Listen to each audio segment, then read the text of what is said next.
In this segment, we will be discussing how to create an app in our low-code, no-code solution, App Engine Studio. In the menu, navigate to App Engine Studio. From the App Engine Studio homepage, select the Create App button. Here you can give your app a name, as well as a description of the app. You can also upload an image or logo for your app. When ready, select Continue. By default, when creating an application, the system gives you two roles, admin and user.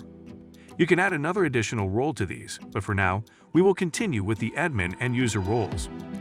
Once the app is successfully created, select Go to the App Dashboard to go back to your application's homepage in App Engine Studio.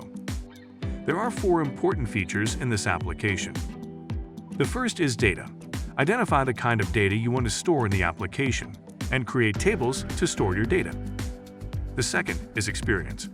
Once we have identified who is interacting with the app, we can create an experience for each individual persona. The third is logic and automation, which helps us connect the data with the experiences to give a seamless experience to the end users. The fourth and the final layer is security. Security ensures that we have control over the app, ensure governance, and control what each persona can see and edit.